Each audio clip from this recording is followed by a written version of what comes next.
Thank you for checking out our YouTube channel. This message is for you because you matter to us. I'm Megan Brueseke, co-senior pastor of Community Church, and you're about to hear the truth of God's Word in an encouraging way with practical steps to help you move forward. In fact, just by watching right now, you're on the path to living fully alive, and we want to help you. Check out community.church to experience the service live online or to get more info. Or come join us at one of our locations. We'll save you a seat. Enjoy today's message. You know, one of the amazing things about getting to follow Jesus is that he said, when I decided to leave the earth, I gave you someone who would be with you. That in every season, in every moment, in every circumstance, he said, I'm giving you Holy Spirit. And it is better for you that he is with you, because you'll never have to be alone ever in your entire life.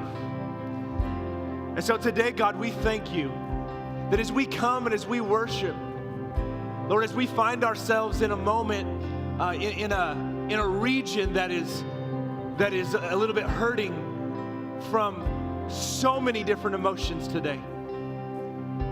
God, we're looking for answers, and we're looking to know why, and we're looking for the right next steps. And in this moment, God, I thank you that you're with us, that you're with us in the detail, and that you're with us in the big, and you're with us in the small.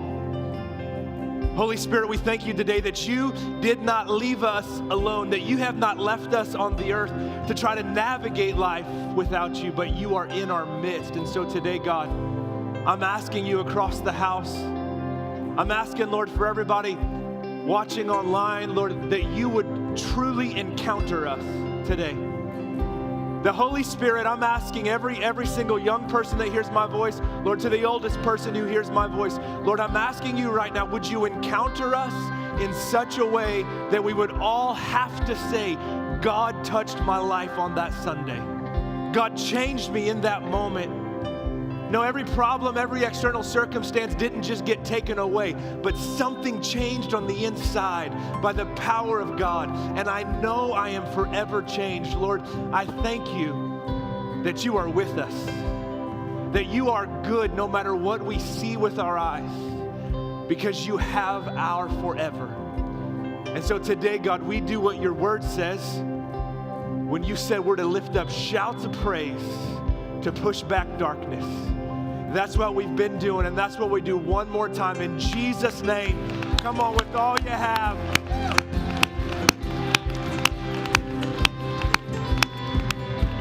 Amen.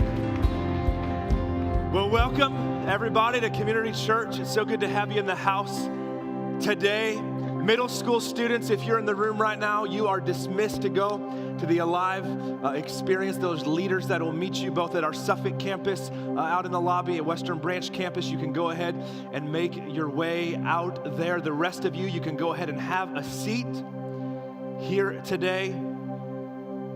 If you're new with us today, my name is Michael. I'm the senior pastor here at Community Church, and based on the events of this past week in Virginia Beach, changing up our service flow a little bit today, and I do want to do a couple things here at the front of our service. You know, the truth is this: today there'll be people at our Western Branch campus, those at our Suffolk campus, and people watching online that we are impacted in so many different ways as a result of the shooting.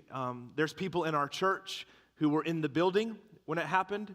There are friends and family members that are a part of our church who lost loved ones. And there's some today who they just heard something in the news, to be real honest. So I know that it kind of covers the spectrum, but I do think it's important that we address a few things, and I think it's important that we recognize a few things. We're going to pray specifically in just a moment for the families of all the victims, but before we do that, I want to let you know that Monday night, tomorrow night, we have a service on Mondays every week at the Western Branch campus, and tomorrow, first Monday, is always extended worship and prayer. Tomorrow, we're going to spend some time trying to just talk a little bit more about why bad things happen, if you will, and also extended time to just pray with people, to give people opportunity to process, and that is tomorrow night at 6:30. So I encourage you, if you know somebody in the area, or if that's you that just needs that, to be here tomorrow night for that. I want to do something to start with, because I think we take some things for granted sometimes. And, when the 911 call went out, if I assume you know, but on Friday there were 12 people killed in a shooting at the Virginia Beach Municipal building. And when the 911 call went out, there were police officers that just ran. As soon as they got there, they ran inside and engaged the shooter in a gun battle, and he was killed. What I think sometimes we need to make sure we recognize, living where we do, how amazing it is that we have first responders that run into the face of death so often. And so I wanted to do this, and I apologize if it's awkward at all, and I have no idea how many are here. But if you are sitting in our service at either Western Branch or at Suffolk, and you are a first responder, or you are a spouse or a family member of a first responder, would you just stand up to your feet, please, right now? We just want to honor you.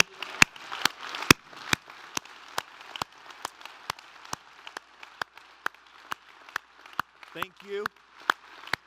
Thank you, thank you. You can be seated. Would you join me now in praying for the victims' families? God, we believe that you are a good God. And it's hard to recognize that in moments like this sometimes. And so, Holy Spirit, we ask you today that you would be God in the lives of all those who lost a loved one in the shooting this past Friday in Virginia Beach. We pray right now, Lord, for those spouses who don't have a spouse on the earth any longer, for those children who lost a parent, Lord, for everybody who lost a loved one. We ask for the comfort and power of God to be upon their life. Lord, we ask that in this season, in this moment, we would recognize and find you, and that they would find you. That they would find you in the small things, Lord. That they would find you in a smile from someone in their life. That they would, Lord, find you in a church service. That they would find you, Lord, in a relationship. That they would find you in every aspect of their life in this moment to bring comfort. God, we thank you that you promise to turn tragedy to good. And we're asking for that to be set in motion in their lives. In Jesus' name, amen. We're starting a series today, and it's interesting. If you're new to our church, one of the things that I find fascinating is that God always knows what he's doing, and when we plan something as a church, we never know what's going to be going on in the world when that actual message series starts, because we're not God. Come on, somebody. And we're starting a series today called Second Wind, out of the book of 2 Corinthians. And I've had my message literally planned to a large degree today for months, to talk about pressure and to talk about difficulty and tragedy and how to move forward in the face of it. And then this happens, and you just kind of go, well, I feel like God was setting us up to even just kind of be ready for what we could and should walk through. There's a verse I do want to make sure that you know. It's not in your notes, but if you don't know this verse, I think it's helpful. Psalm 34, verse 18. It's a familiar verse in times of difficulty and tragedy, and it simply says, God is close to the brokenhearted, to those who are crushed in spirit. And I think that's important, because one of the things, and we'll see it today in some of the scriptures, is that when we walk through difficult times, the reality is those are the moments when we can get the closest to God. That's what he tells us throughout his word. And honestly, nobody would sign up to go through a tragedy. Nobody would sign up, no matter today what level of difficulty or tragedy you've walked through in your life, the loss of a loved one, whether it be something you're walking through right now. We don't sign up for that. Yet there's a promise in Scripture that if we seek God in that, we will find him closer than we ever have before. And so that's what we know about him, and that's what we expect of him, because he's a God of love. I want to give you a couple other just kind of thoughts as we jump in today. Well, I guess I'm going to start with this scripture. And I told my wife, Megan, if you're new, my wife is Megan. She's at our Suffolk campus.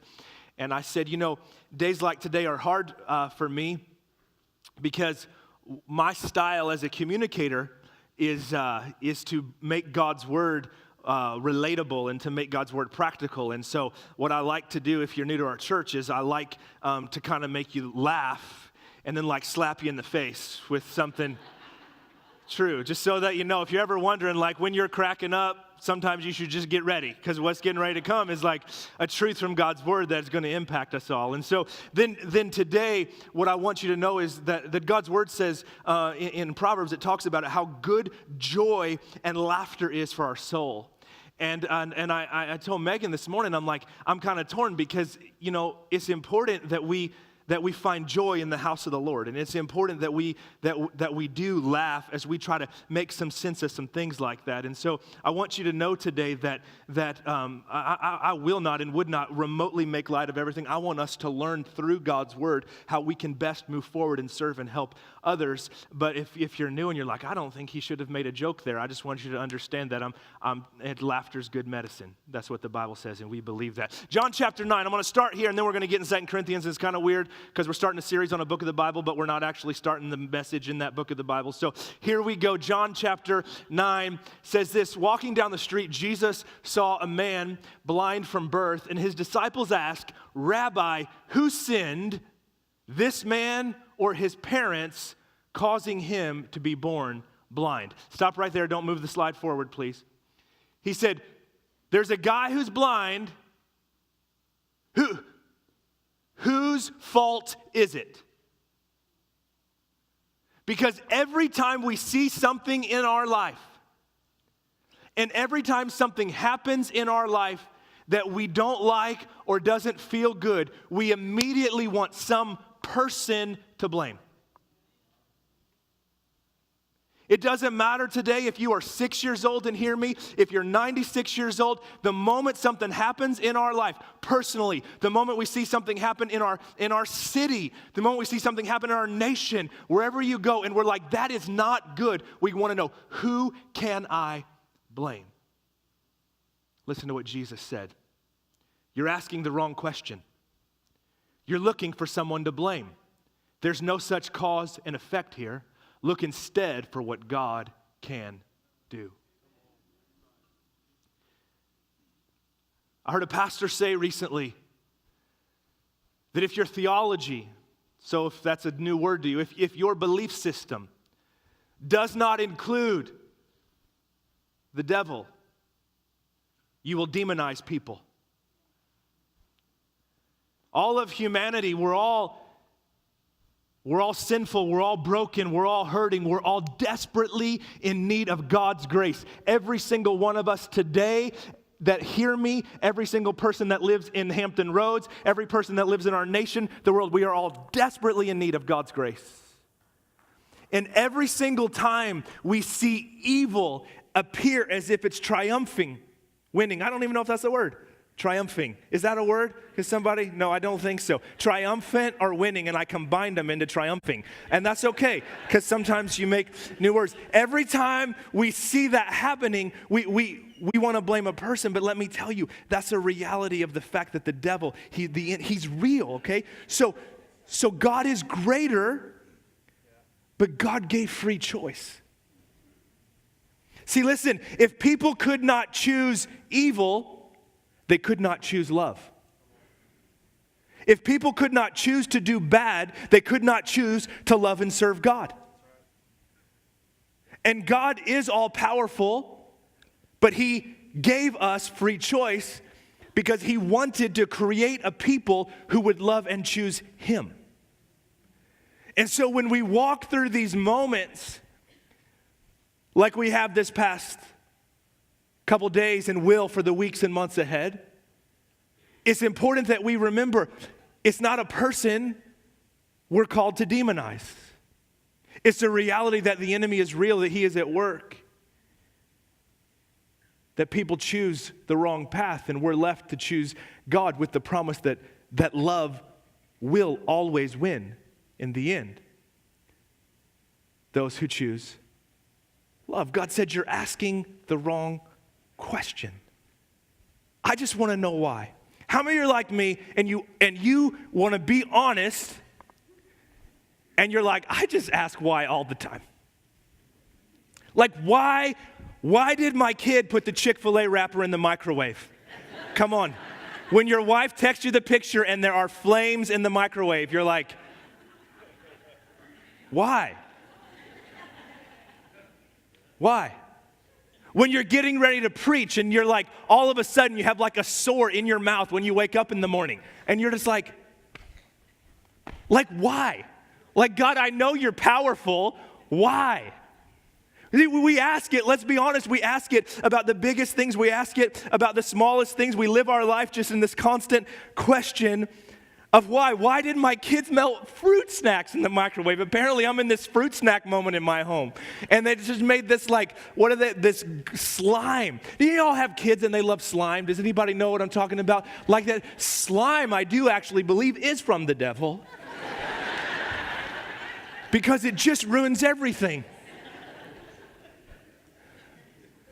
And so I started throwing it away in my house. Apparently my kids can melt fruit snacks in the microwave and it will create slime. We're left asking why. We ask why. Giving those jokes, if you will, of real things that I ask why about. All the way to events like this past week. All the way to if you're here today and you've lost that loved one and you're like why? Why now? And I have to believe that if Jesus says to this group of people in John chapter 9, you're asking the wrong question. The question isn't why.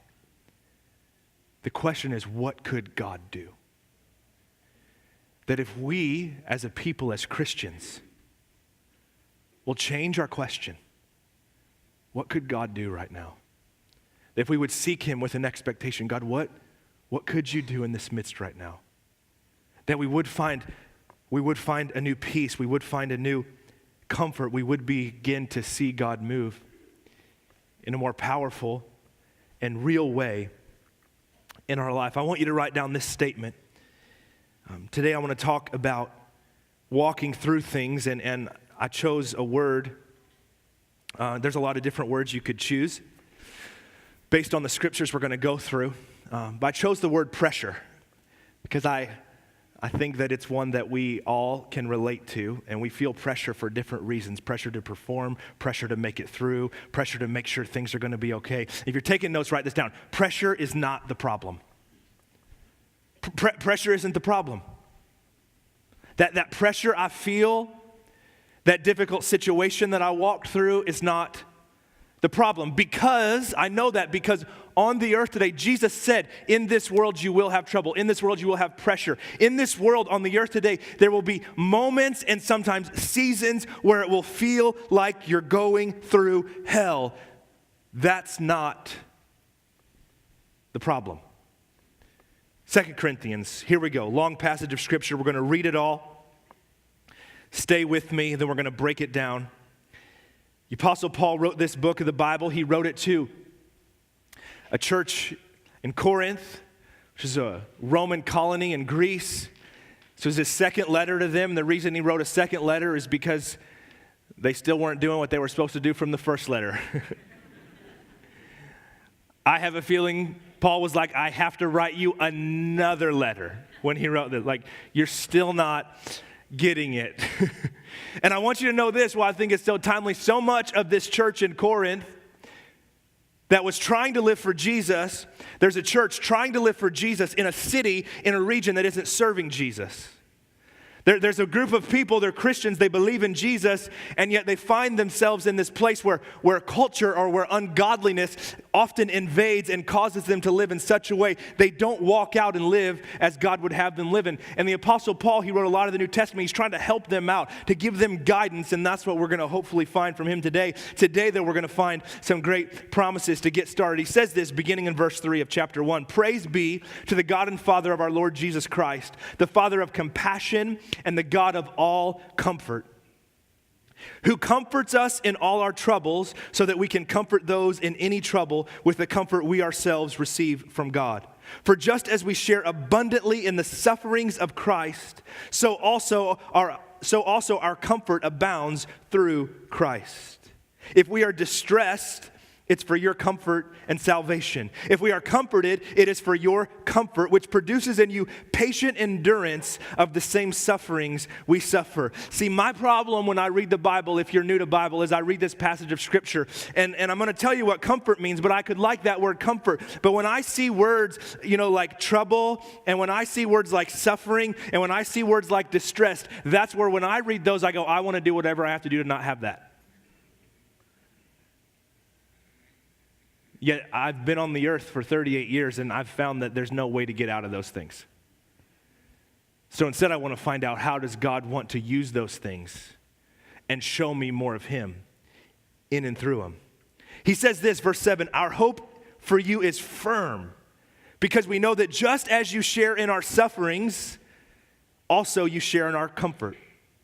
We do not want you to be uninformed, brothers and sisters, about the troubles we experienced in the province of Asia. We were under great pressure, far beyond our ability to endure, so that we despaired of life itself. Indeed, we felt we had received the sentence of death. But this happened that we might not rely on ourselves, but on God who raises the dead. He's delivered us from a deadly peril. He'll do it. He will deliver us again. On him, we've set our hope that he will continue to deliver us. As you help us by your prayers, then many will give thanks on our behalf for the gracious favor granted to us in answer to the prayers of many. Paul said, if we are distressed in verse 6, it's for your comfort and salvation. If we're comforted, it's for your comfort, because it produces in you patient endurance. Every one of us here today, two things we need a lot of in our life: patience and endurance. It doesn't really matter what we're walking through today. If you're a parent, you yell at your kids and tell them to be patient. You tell yourself you need to endure. It's pretty much how it... We all need a little bit more patient endurance. And God's coming here to us today and he goes, hey, listen, that pressure that you feel, that trouble that you're walking through, that difficulty that's going on right now, I want you to know it's producing something in you. It's producing in you what you need in order to move forward in what God has for you. It's not that you necessarily want it, but write this note down: pressure produces progress. Pressure produces progress. Walking through difficulty helps us move forward in the things of God. Here's what every person would say: I'm stronger now that I've made it through that. You can go back over every marriage that is together, that has walked through difficulty, would say we're stronger now that we've walked through that. Every friend relationship that has had fights and difficulty but has worked through it would say we're stronger in our relationship now because we talked through that. Every organization, every church that stays together and walks through things would go, we are better now, we are stronger now, we've moved forward because the pressure, we allowed God to bring us comfort in the pressure so we could move forward instead of getting caught up in the difficulty. Pressure produces progress. Now, here's what I want to make sure we know. That pressure is real. But Paul said, you get comfort. You get comfort. Now, we're not talking about a comforter in the sense of like a nice padded comforter. Here's the thing. I want you to think about this for a moment. A lot of times when we don't know what to do, and a lot of times when it feels like we're going through the most difficult thing we've ever gone through, we'd like to have just a real nice soft comforter, and we like to just pull it up over our head and lay down in bed and pretend it's all going to just go away. Is there anybody like me here today that wants to be honest and be like, that's just... So if he goes, hey, listen, you're walking through this and you're going to get comfort, maybe you get a picture in your mind of the most comfortable comforter you're like that. It's just, God's going to be comfort over me. But that's not, I hope you didn't think that's what it meant. Especially hope you didn't think I was going to be excited about God giving us comforters. Because I believe, and it's good for me, but what's going to be more exciting is when you believe that the comfort God speaks of today isn't just a nice fluffy blanket. That the comfort God speaks of today is that which gives you power, that which gives you strength, that which gives you the ability to endure. That it is no natural ability that you continue to move forward in when you feel like you're going through the most difficult of circumstances. That comfort is the very power of God to move forward. One of the worst things that I can ever do and one of the worst things that you can ever do is to depend on myself to make it through a difficult circumstance. Because I fail every time if I'm like, well, Michael, you got to do this. I mean, today, be real honest with you, right? I want to help our community. I want to, knowing people are all across the board, knowing that we're walking through this as a city, I want to help. Listen, I don't know what to do. All we do in moments like this is we go, Holy Spirit, we just need you to guide us.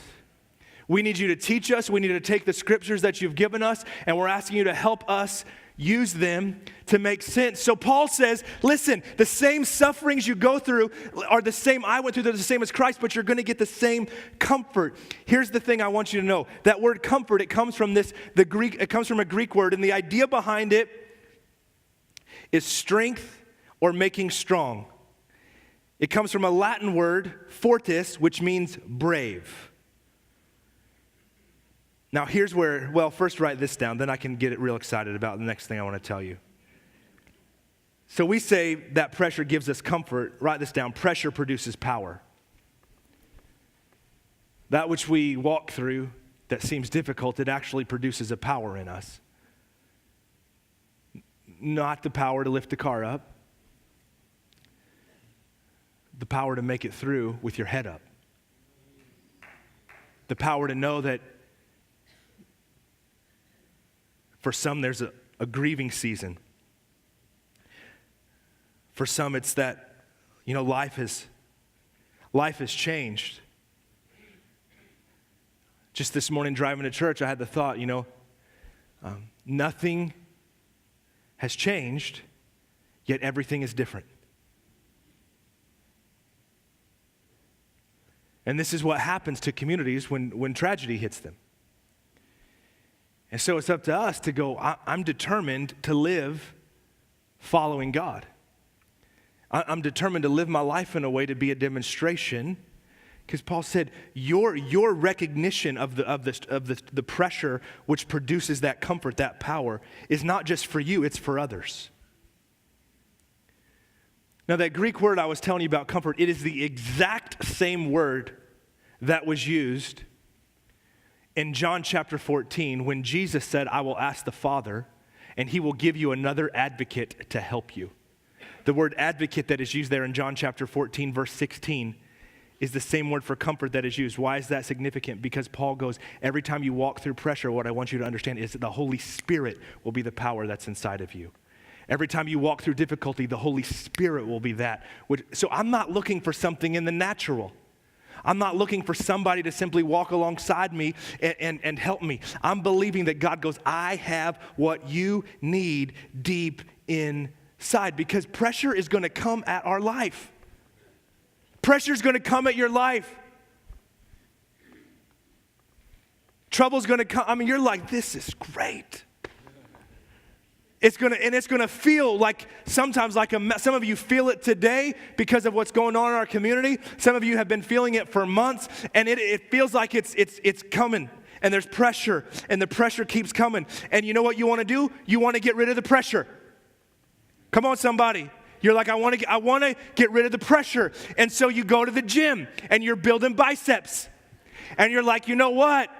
Which, by the way, I mean, I don't practice this, but I've learned if you want to have huge muscles, don't start with biceps because your biceps are actually small muscles. Do different weight training exercises, work out bigger muscles, and they will actually help build your biceps along the process. You don't really need to focus on your biceps until you're really in a regimented workout plan and doing a lot of more structured workouts. So anyway, you're going to the gym.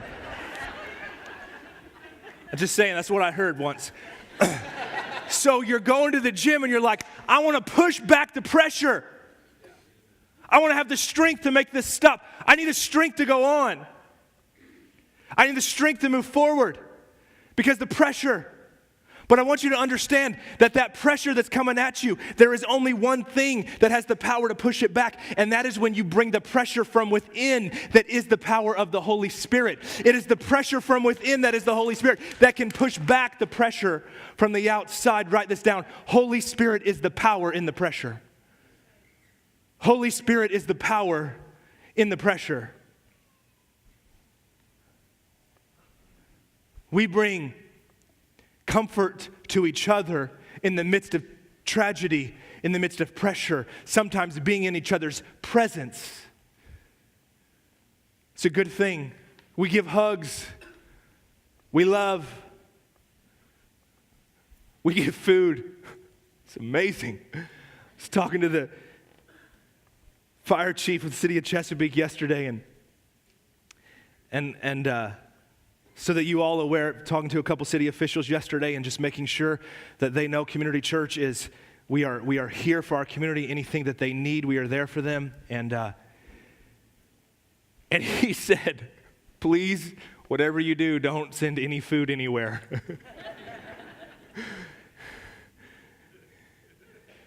Why do we do that? It's because we want to help. But it's the power from within that pushes back the pressure. If you're here today and you're a follower of Jesus, you're a carrier of that power.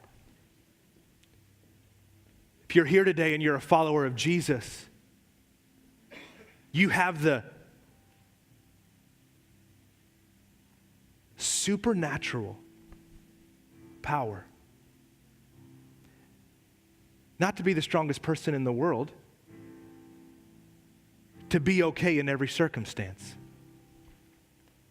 Verse 8, after Paul had gone through this passage and he's like, hey, listen, we go through sufferings, we get comfort. You're going to go through sufferings, you're going to get comfort.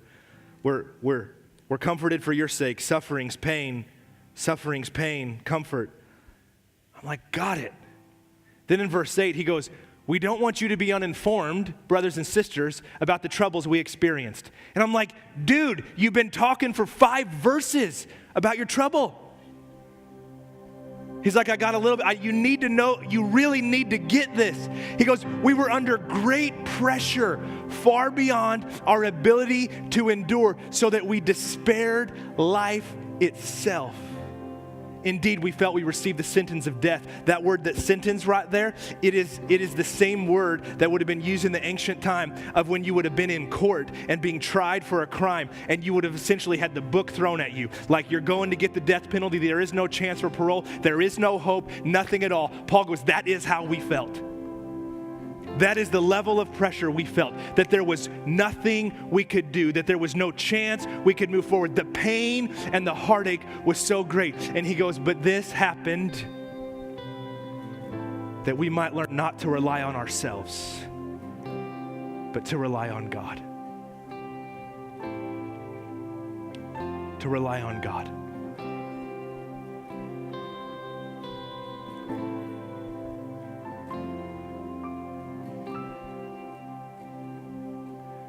When we walk through things, we want someone to blame. It doesn't matter what it is.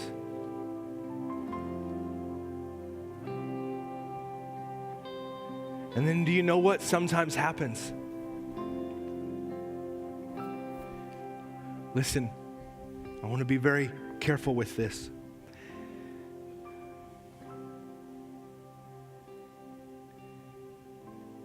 If we don't feel like we can find a person to blame, we choose to blame God.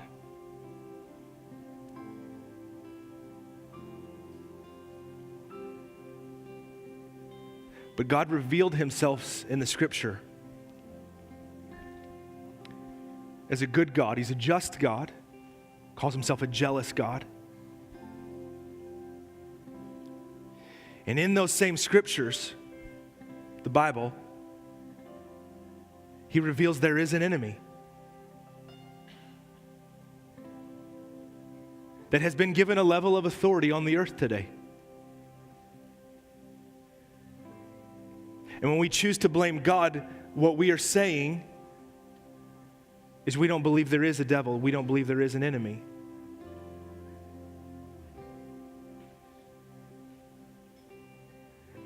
As much as I wish we wouldn't walk through anything difficult, this isn't heaven. Heaven will come one day. And it's described in the book of Revelation. There'll be no death. There'll be no tears. It'll be full of joy. But because God is gracious, he said, while you're here, I'll give you power in the pressure so that you'll be able to find joy and move forward.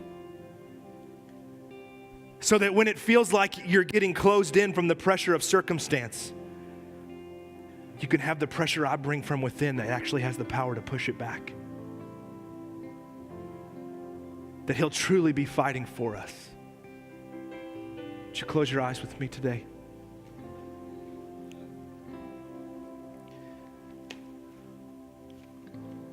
Holy Spirit, I thank you that you are with us right now.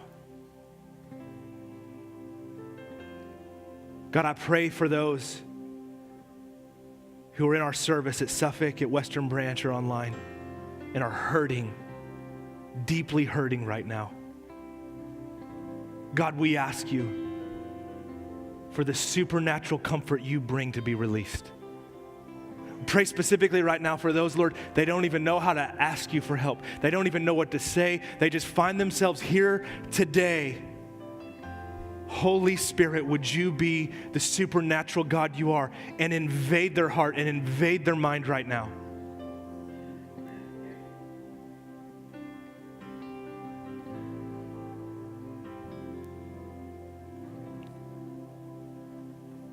God, I pray for those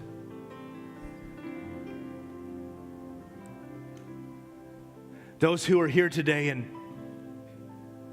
the tragedy of Friday brought them to a spot to say, you know, I probably need to get my life right with God.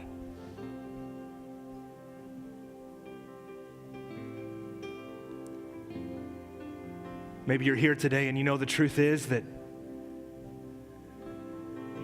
you've lived your life at some level of believing in Jesus or at some level of following him, but you've not really decided, I'm going to be a follower of Jesus. I'm going to live my life in such a way that people would know I'm a Christian. And today you know I need to change that. I need to truly put my faith in Jesus. If you're here today and maybe you've never done that before, needed to begin a relationship with him. Or if you're here today and you're kind of that person I'm saying, you know you've been away and you need to come back today. You need to renew your relationship. You need to recommit your life to God today to say, I'm going to follow you. If you're in either of those places, would you be bold and lift your hand right now? Say, that's me right now. I want to make that commitment. It's awesome. It's awesome. Thank you, Lord, for those lifting their hands right now. Yes, yes. We praise you. We praise you, Lord. You can put your hands down. Would you pray this prayer with me all across the room? Just repeat it after me. Say, Jesus, thank you for loving me, for forgiving me a future, a hope that no matter what, you have me. Today, I've decided, because of you, I can stand firm. My faith is not in me. My faith is in you. In Jesus' name, Amen.